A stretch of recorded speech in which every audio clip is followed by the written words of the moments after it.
Du möchtest mehr YouTube-Zuschauer bekommen? Ein sehr wichtiger Schlüssel dazu ist die Antwort auf die Frage, was ist das beste Thumbnail für das bestimmte Video? Jetzt werde ich dir zeigen, wie du herausfindest, welches Vorschaubild das richtige für dein Video ist, und das werden wir mit statistischer Signifikanz beweisen. Hallo Content Creator, ich bin David Klepers und helfe dir bei allen Themen rund um YouTube, Streaming und Videomaking.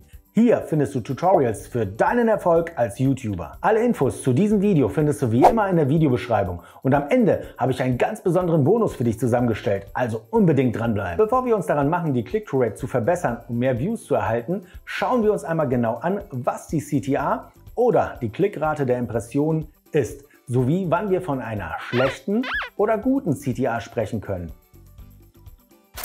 Die CTR gibt an, wie viele Prozent deiner YouTube-Einblendungen zu einem View werden, also wie viele der Impressionen angeklickt werden. Von einer Impression spricht man, wenn ein Thumbnail auf YouTube einem Zuschauer angezeigt wird. Das kann auf der Homepage, im Abo-Feed, den Suchergebnissen oder den YouTube-Vorschlägen sein. Wenn du also 100.000 Impressionen hast bei einer Klickrate von 5%, führt das zu 5.000 Klicks oder Wiedergaben. Du hast dich sicherlich schon gefragt, ab welchem Prozentsatz man von einer schlechten und einer guten CTR sprechen kann. Grob überschlagen lässt sich Folgendes feststellen. Eine CTR von 3% oder weniger ist schlecht. Bei 4 bis 5% sprechen wir über eine durchschnittliche CTR. 6 bis 9% sind eine gute. Und wenn wir in dem Bereich von 10% plus sind, ist diese hervorragend. Das ist keine hundertprozentig gültige Aussage und je kleiner der Kanal, desto ungenauer wird sie. An dieser Stelle ist aber eine Orientierungshilfe sehr wichtig. Auch ist eine hohe CTR nicht das Maß aller Dinge. Sehr viele Impressionen durch YouTube-Videovorschläge mit einer niedrigen CTR sind besser als sehr wenige Impressionen durch die YouTube-Suche, auch wenn diese eine überragende CTR haben. Thema Thumbnail und Titel, der YouTube-Hattrick. Wenn du die Performance deiner Videos verbessern willst, sind das die Stellschrauben, an denen du schnell viel mehr Reichweite erzielen kannst. Das gilt nicht nur für deine zukünftigen Videos. Du kannst auch die Performance bereits veröffentlichter Videos deutlich erhöhen. Natürlich kannst du das Thema nicht nachträglich verändern, Thumbnail und Titel aber schon. Ich bin jetzt alles andere als ein Top-Grafikdesigner. Der künstlerische Aspekt ist bei den Thumbnails aber nicht so wichtig. Das Wichtigste ist, sie müssen funktionieren. Ich zeige dir jetzt, wie du überprüfen kannst, ob dein Thumbnail funktioniert. Im Marketing wird dazu der AB- oder Split-Test eingesetzt. Dabei werden zwei Thumbnails gegeneinander verglichen. Thumbnail A tritt also gegen das Thumbnail B an. Nach einer gewissen Zeit werden die erzielten Ergebnisse gegenübergestellt und bei genügend Impressionen geht das Vorschaubild mit den besseren Werten als Sieger vom Feld. Bevor wir darauf eingehen, wie ein AB-Test mit TubeBuddy funktioniert, will ich dir noch einen wichtigen Tipp für deine zukünftigen Videos mitgeben. Die Tests sind nämlich nur die halbe Miete. Mit einem guten Thumbnail und Titel wächst du das Interesse deines Zuschauers, noch bevor er das Video anklickt. Das ist essentiell. Dadurch ist der Zuschauer geneigter, dir etwas mehr Zeit zu geben und nicht in den ersten 3-4 Sekunden wegzuklicken.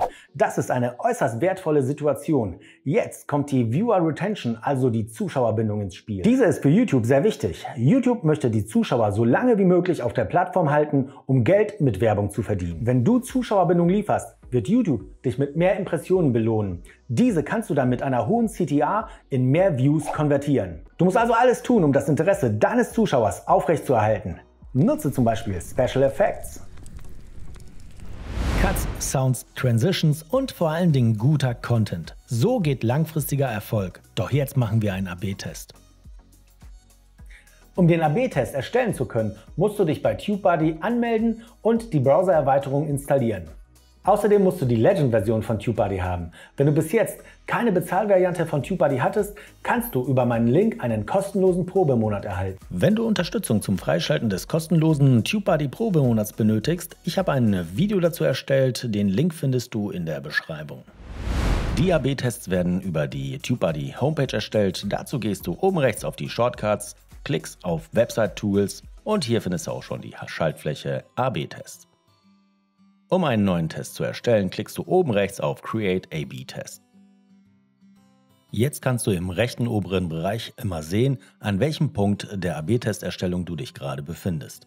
Im Punkt 1 der AB-Testerstellung hast du die Möglichkeit, ein kürzlich hochgeladenes Video auszuwählen oder unter Search for Video nach einem Video zu suchen. In diesem Bereich kannst du auch einen Videolink eingeben, den du vorher in die Zwischenablage kopiert hast. Wenn du nicht sicher bist, mit welchem Video du beginnen solltest, dieser Link führt dich direkt in deine Statistik.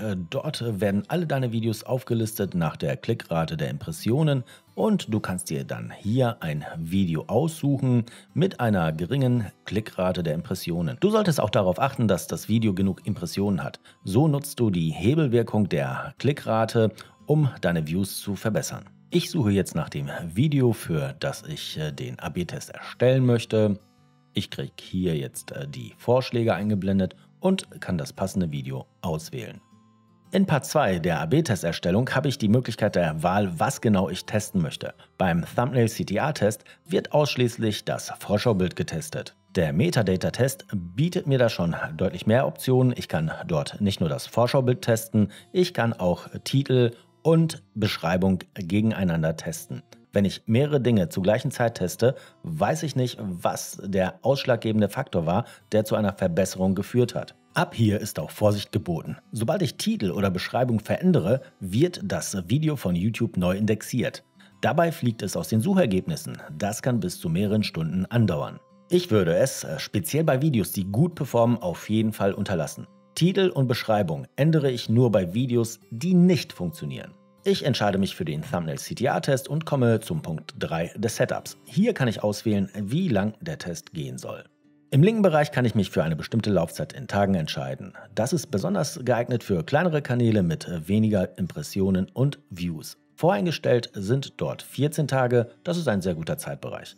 So wird jedes der 2 zu testenden Thumbnails insgesamt 7 Tage gezeigt. Danach kann ich sehen, wie die Werte sind und mich für das bessere Thumbnail entscheiden. Im rechten Bereich wird der Test so lange fortgeführt, bis eine statistische Signifikanz erreicht wurde. Das besagt, dass mathematisch gesehen kein Irrtum vorliegt, sondern eins der beiden Thumbnails definitiv besser performt. In diesem Fall wird das Gewinner-Thumbnail automatisch ausgewählt, sobald die statistische Signifikanz erreicht wurde. Das eignet sich besser für Kanäle mit mehr Impressionen und mehr Views. Die Signifikanz kann bereits innerhalb von 2 Tagen erreicht werden. Ich entscheide mich für die statistische Signifikanz und habe jetzt eine Zusammenfassung.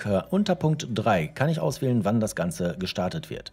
Entweder as soon as possible, ich kann es aber auch zu einem bestimmten Zeitpunkt terminieren. Wenn alles passt, klicke ich auf Continue und bin jetzt beim Thumbnail Upload. Jetzt kann ich den Kontrahenten mit einem Klick auf Datei auswählen, aussuchen und hochladen. Nachdem der Upload-Vorgang abgeschlossen ist, kann ich über die Schaltfläche Start Test den Test beginnen. Ich bestätige noch einmal und das Ganze beginnt Mitternacht Pacific Time.